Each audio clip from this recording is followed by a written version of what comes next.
Hello students, তাহলে দেখো আগের দিন আমরা এমসিকিউ কটা করেছিলাম, টোটাল 31টা। আজকে আমরা যেটা শুরু করব তোমাদের পরীক্ষাগার ও রাসায়নিক শিল্পে অজৈব রসায়ন, সেটা কি করব আমরা আজকে কত নম্বর? 1 নম্বর শুরু করবো। কোন কেসের? অতি সংক্ষিপ্ত উত্তরধর্মী প্রশ্ন। অতি সংক্ষিপ্ত উত্তরধর্মী প্রশ্ন এর 1 নম্বর কোশ্চেন যেটা আছে, ইউরিয়া উৎপাদনে ব্যবহৃত হয় দুটি পদার্থের মধ্যে একটা কি হচ্ছে CO2, তাহলে একটা হচ্ছে কার্বন ডাই অক্সাইড, আরেকটার নাম, তাহলে আমরা দেখবো আরেকটার নাম হচ্ছে কি অ্যামোনিয়া। তাহলে আমরা পুরো বিক্রিয়াটা যদি দেখি কি হবে, 2 অণু অ্যামোনিয়া তার সাথে কার্বন ডাই অক্সাইড বিক্রিয়া করবে কত? এটা হচ্ছে কি উভয়মুখী বিক্রিয়া, 200 থেকে 210 ডিগ্রি সেন্টিগ্রেড আর 150 atm চাপে। প্রথমে যেটা করবে কি করবে, তোমার NH2COO, এটার নাম কি? এটার নাম হচ্ছে অ্যামোনিয়াম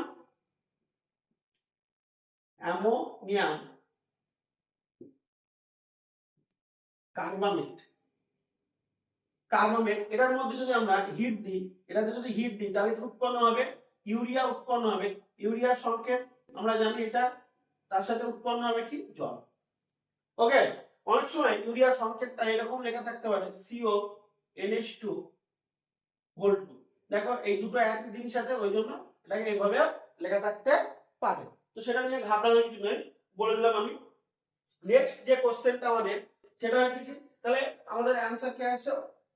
অ্যামোনিয়া। অনেক সময় এরকমও দিতে পারে যে ইউরিয়া উৎপাদনে ব্যবহৃত দুটি পদার্থের মধ্যে একটি হলো অ্যামোনিয়া, তাহলে আরেকটা কি? তো তাহলে বুঝতে পারছো, একটা অ্যামোনিয়া হলে আরেকটা কি হবে? Carbon die oxide. একটা কার্বন ডাই অক্সাইড হলে আরেকটা কি হবে? অ্যামোনিয়া।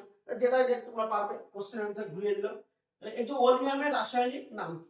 ওলিয়ামের রাসায়নিক নাম হচ্ছে কি পাইরো sulphuric sulphuric acid. পাইরো sulphuric acid, এটা সংকেতটা কি ছিল আমাদের? H2S2O7, এটা হচ্ছে সংকেত। নেক্সট যে কোশ্চেনটা, এটা একটু মুছে নিই।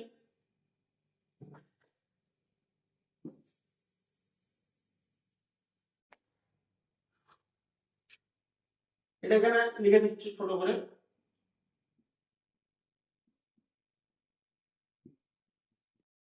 এটা হচ্ছে কি ইউরিয়া, বা আমি কি বললাম এটাকে, বা আরেকটা ভাবে লেখা যেতে পারে CONH2। তাহলে আমাদের এবার চলে আসবে আমরা 3 নম্বর কোশ্চেন, যে 100% ওলিয়ামকে কি বলে? এটাকে বলা হয় সালফান।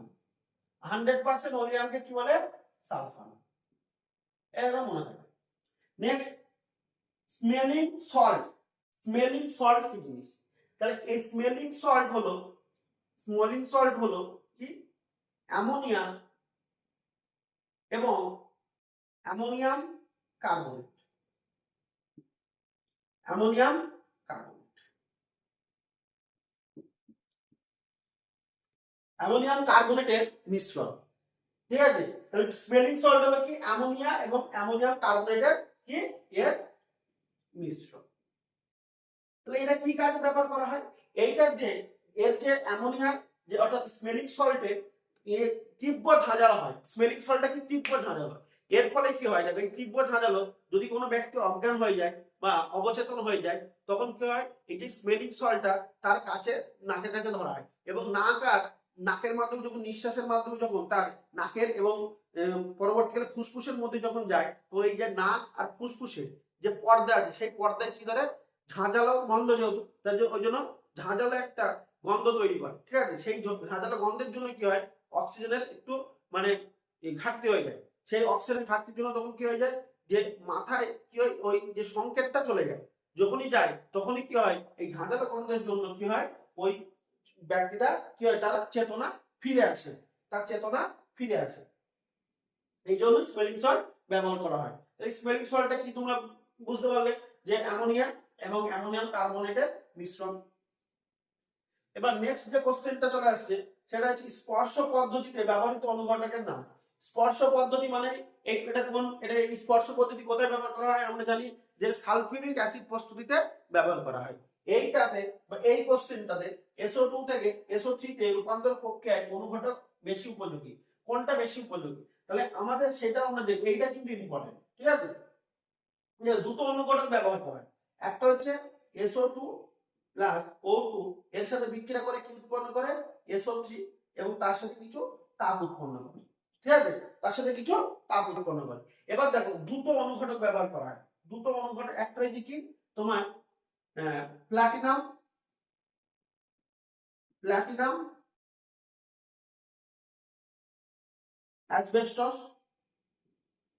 প্লাটিনাম অ্যাসবেস্টস, এবং এটা আরেকটা হচ্ছে V2O5 যেটা হচ্ছে কি ভ্যানাডিয়াম পেন্টঅক্সাইড, ভ্যানাডিয়াম পেন্টঅক্সাইড, ভ্যানাডিয়াম পেন্টঅক্সাইড। দেখো এই দুটোর মধ্যে আমার বেশি উপযোগী হচ্ছে কি ভ্যানাডিয়াম পেন্টঅক্সাইড, কারণ এই যে SO2 থেকে যখন SO3 হয় মানে শুদ্ধ করা হয়, তখন যে বিশুদ্ধগুলা সেগুলো প্লাটিনাম অ্যাসবেস্টসের সাথে বিক্রিয়া করে এই যে প্লাটিনাম অ্যাসবেস্টসের যে কার্যক্ষমতা সেটাকে কি করে দেয়, নষ্ট করে দেয়, একবারে বেশি ইউজ করা যায় না। কিন্তু এই যে V2O5 ভ্যানাডিয়াম পেন্টঅক্সাইডের যে কার্যকারিতা সেটা কিন্তু নষ্ট করতে পারে না।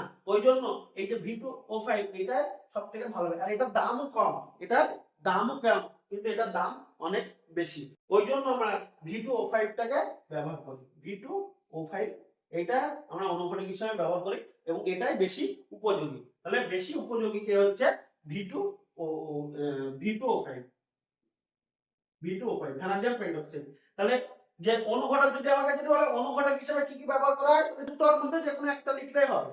যদি অনুঘটক হিসেবে কি ব্যবহার করে দুটোর মধ্যে যে কোনো একটা লিখলেই হবে। কিন্তু যদি বলে কোনটা উপযোগী বেশি, তাহলে কিন্তু আমাকে V2O5 টাই লিখতে হবে, ভ্যানাডিয়াম পেন্টঅক্সাইডটাই লিখতে হবে। ওকে, তাহলে মনে থাকে, দেখে দাও একবার, এরপরে বোর্ডটা মুছে দেবো আমি।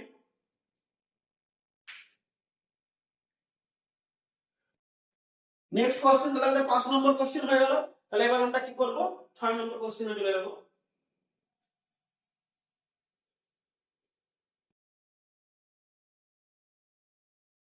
কোশ্চেন নম্বর 6 কি বলছে, রূপোর টাকা কোন গ্যাসের সংস্পর্শে এলে কালো হয়ে যায়? কোন গ্যাসে, রূপো মানে সিলভার, সিলভার মানে হচ্ছে এজি।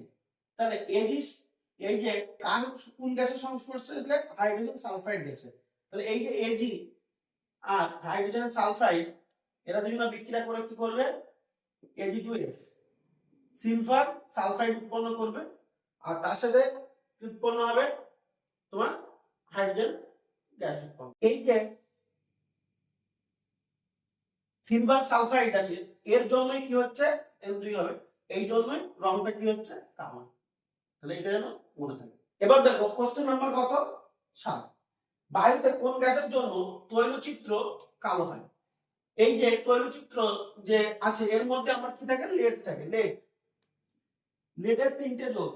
তাহলে একটা কি যৌগ, লেড কার্বনেট, আর একটা লেড OH2, লেড হাইড্রক্সি, আর একটা হচ্ছে কি লেড সালফেট। এই 3টে যৌগ কার সাথে, তাহলে বায়ুতে কোন গ্যাস লিখবো আমরা, হাইড্রোজেন সালফাইড। হাইড্রোজেন সালফাইডের সাথে এরা বিক্রিয়া করে কি উৎপন্ন করে, আমরা শুধু যদি দেখি লেডের বিক্রিয়াটা, তাহলে দেখবো H2S আর Pb প্লাস বিক্রিয়া করে কি উৎপন্ন করবে, লেড সালফাইড উৎপন্ন করবে, লেড সালফাইড উৎপন্ন করবে। তাহলে আমরা এক একটা করে বিক্রিয়া এখানে দেখি যে কি কি করছে। তাহলে এর সাথে লেড কার্বনের সাথে হাইড্রোজেন সালফাইড বিক্রিয়া করে কি উৎপন্ন করবে, লেড সালফাইড, এবং তার সাথে H2CO3 উৎপন্ন করবে। এরপরে এর সাথে কি করবে, বিক্রিয়া করে এই যে লেড হাইড্রক্সি হাইড্রোজেন সালফাইডের সাথে বিক্রিয়া করে PbS উৎপন্ন করবে, এবং তার সাথে কি উৎপন্ন করবে, তোমার জল উৎপন্ন করবে 2। এরপরে কি আছে, আমি বলেছিলাম লেড সালফেট, লেড সালফেটের সাথে বিক্রিয়া করে কি উৎপন্ন করবে, লেড সালফেটের সাথে বিক্রিয়া করলে তোমার লেড সালফাইড, এবং তার সাথে কি উৎপন্ন করবে, সালফিউরিক অ্যাসিড উৎপন্ন করবে, তার সাথে সালফিউরিক অ্যাসিড উৎপন্ন করবে, তার সাথে কি উৎপন্ন করবে, সালফিউরিক অ্যাসিড। তাহলে ওই জন্য এই যে PbS, এই PbSটা কি, এই PbSটা হচ্ছে কালো, এটা হচ্ছে কি কালো, এই জন্য আমাদের তৈলচিত্র কি হয়ে যায়, কালো হয়ে যায়। ওকে, এবার তাহলে 7 নম্বর কোশ্চেনটা হয়ে গেল। এবার তোমরা দেখো 8 নম্বর কোশ্চেনে চলে আসো। 8 নম্বর কোশ্চেন কি বলছে, উচ্চ উষ্ণতায় ম্যাগনেসিয়াম তাহলে ম্যাগনেসিয়াম মানে হচ্ছে Mg, ধাতু মানে সলিড। ধাতুর সঙ্গে নাইট্রোজেনের বিক্রিয়া, নাইট্রোজেন বিক্রিয়া N2, এটা বিক্রিয়ায় কি উৎপন্ন হয়? গ্যাস। কি উৎপন্ন হবে? তাহলে আমরা দেখব Mg3N2, এটার নাম কি? এই যৌগটা উৎপন্ন হবে, এটার নাম কি? Magnesium nitrite. Magnesium nitrite. তাহলে কি উৎপন্ন হচ্ছে? Magnesium nitrite. Mg3N2 এটা উৎপন্ন হচ্ছে। ওকে, এবার চলে আসবো 7 নম্বর কোশ্চেন, সরি 9 নম্বর কোশ্চেন। 9 নম্বর question, lead nitrate. Lead nitrate মানে PbNO3 হোল 2। এর জলীয় দ্রবণের মধ্যে তাকে জ্বলানো করছে H2S। তাহলে কি হবে? আমরা জানি কি উৎপন্ন হবে বলো? PbS, লেড সালফাইড, এবং তার সাথে কি উৎপন্ন হবে? কালো রঙের অধক্ষেপ পড়ে, আমরা জানি কালো রঙের অধক্ষেপ পড়ে। তাহলে লেড সালফাইড, এই যে লেড সালফাইডটা অধক্ষেপ পড়বে, এটা হচ্ছে লেড সালফাইডটা কি কালো, এই লেড সালফাইডটা হচ্ছে কি কালো। এর সাথে কি উৎপন্ন হবে? 2 অণু HNO3 উৎপন্ন হবে, নাইট্রিক অ্যাসিড উৎপন্ন হবে, 2 অণু নাইট্রিক অ্যাসিড উৎপন্ন হবে। তাহলে দেখেন এইটার জন্য আমাদের কালো কালার হচ্ছে। তাহলে কি বলছে? ওটা তার সংকেত। তাহলে সংকেত কি? এইটা PbS। তাহলে সংকেত কি? PbS। সংকেত কি? PbS, lead sulphide. সংকেত কি? PbS, lead sulphide. Okay, next তাহলে কত নম্বর কোশ্চেন? 9 নম্বর হয়ে গেল। তাহলে এবার চলে আসবো আমরা 10 নম্বর কোশ্চেন। দেখে নাও তোমরা একবার।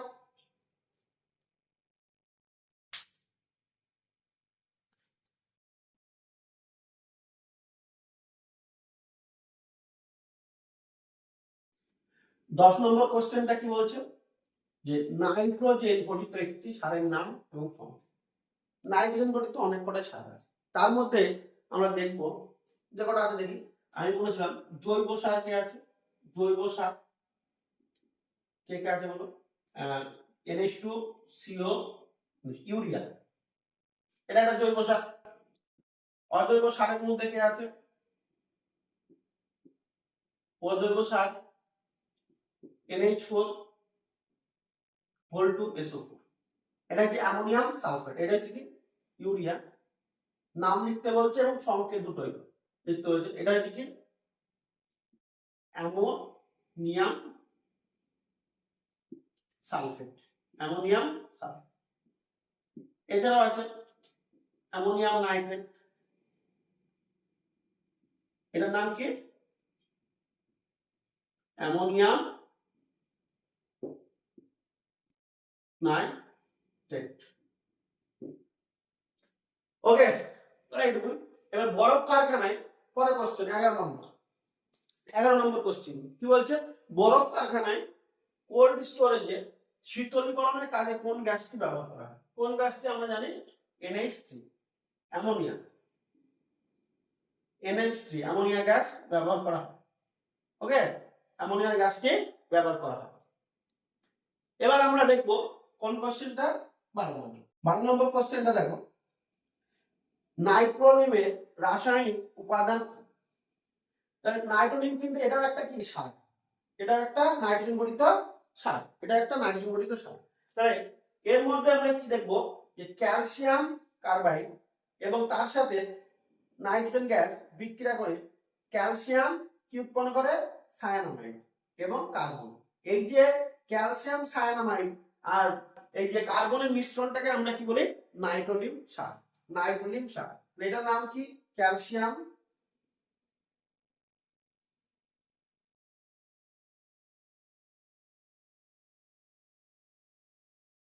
ক্যালসিয়াম সায়ানামাইড, এটা হচ্ছে ক্যালসিয়াম কার্বাইড।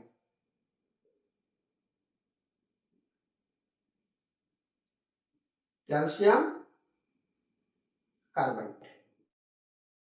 ওকে, তাহলে নাইট্রোজেনের রাসায়নিক যে উপাদান কি হচ্ছে? এই দুটো, এই দুটো কি? ক্যালসিয়াম সায়ানামাইড এবং কার্বন। ক্যালসিয়াম সায়ানামাইড এবং কার্বন হচ্ছে কি নাইট্রোজেনের উপাদান। নাইট্রোনিয়ামের উপাদান হচ্ছে এইটা। এবার হয়ে গেল 13 নম্বর কোশ্চেন, এই 12 নম্বর কোশ্চেনটা কমপ্লিট। এবার চলে আসবো 13 নম্বর কোশ্চেন। রসায়নগারে কোন লবণের ধাতবমূলক শনাক্তকরণে কোন গ্যাসটি ব্যবহার করা হয়? দেখো দুটো গ্যাস আছে, একটা হচ্ছে হাইড্রোজেন সালফাইড এবং অ্যামোনিয়াটা, এও কি করে, এও কিন্তু ধাতব মূলকের সাথে বিক্রিয়া। কিন্তু এখানে একটু প্রবলেম আছে যে এখানে অ্যানসারটা হাইড্রোজেন সালফাইডকে নেওয়া আমাদের ভালো। কেন? হাইড্রোজেন সালফাইড যে কোনো ধাতব মূলের সাথে বিক্রিয়া করে যে অধক্ষেপটা তৈরি করে সেটা খুব ভালো অধক্ষেপ তৈরি করে। এবং এই যে অ্যামোনিয়া, এ কিন্তু ডাইরেক্ট কোনো ধাতব লবণের সাথে বিক্রিয়া করে না। কি করে? এই যে অ্যামোনিয়া জলের সাথে বিক্রিয়া করে যেটা অ্যামোনিয়াম হাইড্রোক্সাইড হয়, এই অ্যামোনিয়াম হাইড্রোক্সাইড কি করে? ধাতব মূলকের সাথে বিক্রিয়া করে। তাহলে এই যে অ্যামোনিয়াম হাইড্রোক্সাইড ধাতব মূলকের সাথে বিক্রিয়া করে কি করে? ধাতব হাইড্রোক্সাইড তৈরি করে। এই যে ধাতব হাইড্রোক্সাইড গুলো কি হয়, অনেক সময় কি হয়, এরা জটিল যৌগ তৈরি করে, এর ফলে অধক্ষেপটা ভালো পড়ে না। আরেকটা হচ্ছে কি, এরা অনেক ক্ষেত্রে কি হয়, অনেক সলিউশনের মধ্যে এরা দ্রবীভূত হয়ে যায়। সেই দ্রবীভূত যদি হয়ে যায় তাহলে অধক্ষেপটা থাকবে না। তাহলে অধক্ষেপটা যদি না থাকে তাহলে সেক্ষেত্রে আর অধক্ষেপ বা প্রেসিপিটেট পড়বে না, তাহলে সেক্ষেত্রে শনাক্তকরণ ক্ষেত্রেও খুব কঠিন হয়ে দাঁড়াবে। ওই জন্য আমাদের অ্যামোনিয়া, আমরা এখানে এই যে গ্যাসটা বলে, এই গ্যাসটা আমরা কি বলি, অ্যামোনিয়ার জায়গায় আমরা অ্যামোনিয়া নিই না, আমরা কি বলি, হাইড্রোজেন সালফাইড। ওকে, তাহলে অলওয়েজ কি বলবো, হাইড্রোজেন সালফাইড, এটা যেন মনে থাকে। আমরা কিন্তু অ্যামোনিয়া দেব না। আরেকটা জিনিস আছে, এই যে হাইড্রোজেন সালফাইড কি করে, যে যে ধাতবগুলো আছে সেগুলোকে গ্রুপে ভাগ করে দেয়। সেই গ্রুপ সেপারেশন আছে, সেগুলো তোমরা ক্লাস যখন 12 এ পড়বে তখন সেখানে সল্ট অ্যানালাইসিস বলে একটা প্র্যাকটিক্যাল আছে তোমাদের, সেখানে এই জিনিসটা তোমরা জানতে পারবে যে গ্রুপ কি করে ভাগ করে, যে বিভিন্ন ধাতবের যে শনাক্তকরণ, যে ধাতব যে লবণগুলা, এই যে ধাতব লবণ যেগুলো বলছি আমরা, এই যে ধাতব মূলক, এইগুলাকে ধাতব মূলক গুলাকে ধাতব লবণও বলা হয়, ঠিক আছে? এইগুলা শনাক্তকরণের ক্ষেত্রে এই যে হাইড্রোজেন সালফাইডের মাধ্যমে গ্রুপ তৈরি করা হয়, বিভিন্ন গ্রুপের মধ্যে বিভিন্ন ধাতু পড়ে। এটা তোমার ক্লাস 12 এ যারা সায়েন্স নিয়ে কেমিস্ট্রি পড়বে তাদের তোমার যে প্র্যাকটিক্যাল আছে, প্র্যাকটিক্যালে তোমরা এটা দেখতে পাবে। ওকে, এই জন্য আমরা সবসময় এই অ্যানসারটা কি নেব, হাইড্রোজেন সালফাইডই নেব। তাহলে আমরা 13 নম্বর কোশ্চেন কমপ্লিট হয়ে গেল। এবার আমরা চলে আসবো 14 নম্বর কোশ্চেন, যে কোশ্চেন হবে সেটা দেখি। আমরা আগে বোর্ডটা ক্লিন করতে হবে, তারপরে আমরা কোশ্চেনটা লিখে তারপরে আবার আসতে হবে, ঠিক আছে?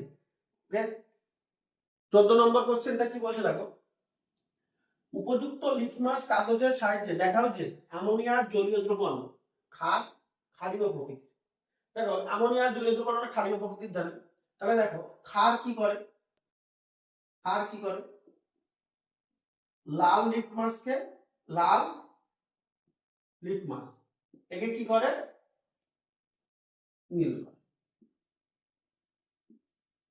নীল। তাহলে আমরা কি ব্যবহার করব, লাল লিটমাস ব্যবহার করব, তাই তো? তাহলে আমাদের উপযুক্ত লিটমাসটা কি হবে, উপযুক্ত লিটমাস হচ্ছে কি, লাল লিটমাস। আমরা কি ব্যবহার করব, লাল লিটমাস ব্যবহার করব। লাল লিটমাসটা কি করবে, তোমার ক্ষারে দিলে নীল হয়ে যাবে। আরেকটা আমরা জানি কি, অ্যাসিড, অ্যাসিড কি করে, অ্যাসিড বা অম্ল, অ্যাসিড বা অম্ল এটা কি করে, নীল লিটমাসকে, নীল লিটমাসকে কি করে, লাল করে। তাহলে যদি এখানে এই অ্যামোনিয়ার জায়গায় যদি হাইড্রোজেন সালফাইড হতো তাহলে কি হতো, তাহলে এটা হতো হাইড্রোজেন সালফাইড কি acidic in nature, acidic in nature. Okay, 14 number question আমার হয়ে গেল। এবার চলে আসবো 15।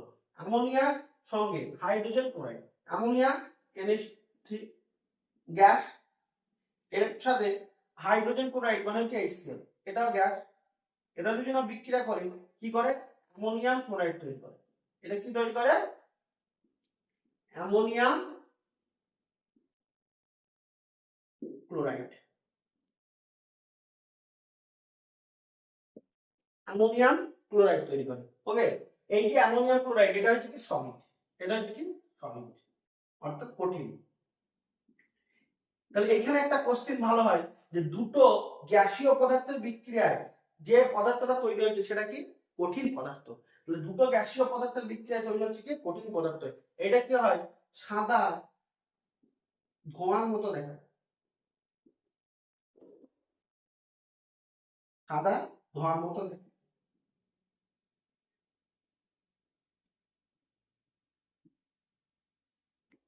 ঠিক আছে? তাহলে অনেক সময় এরকম দিতে পারে যে দুটি গ্যাসীয় বিক্রিয়ায়, দুটো গ্যাসীয় বিক্রিয়কের বিক্রিয়ায় কি একটা কঠিন উৎপন্ন হয় এরকম একটা বিক্রিয়ার উদাহরণ দাও, তো তোমরা এটা দিতে পারবে সেটা। ওকে, এটা হাইড্রোজেন ক্লোরাইডকে বলা হয় হাইড্রোক্লোরিক অ্যাসিড, এটা হাইড্রোক্লোরিক বলা হয়, হাইড্রোক্লোরিক অ্যাসিড বলা হয়, ঠিক আছে? তো সেটা জেনে রাখো। তাহলে আমাদের আজকে 15টা কোশ্চেন হয়ে গেল। আমাদের ও যেটা অতি সংক্ষিপ্ত যেটা আছে 1 নম্বর মানে আমাদের 15টা কোশ্চেন হয়ে গেল আজকে। তাহলে আমাদের আজকে 15টা কোশ্চেন কমপ্লিট। এবার নেক্সট দিন তাহলে আমরা শুরু করব 16 নম্বর থেকে। তোমরা অবশ্যই আমার যদি এই যে কোশ্চেন অ্যান্সার সিরিজটা চলছে সেটা যদি ভালো লাগে অবশ্যই তোমরা কমেন্টের মাধ্যমে জানিও এবং আমার চ্যানেলটাকে সাবস্ক্রাইব করে দিও।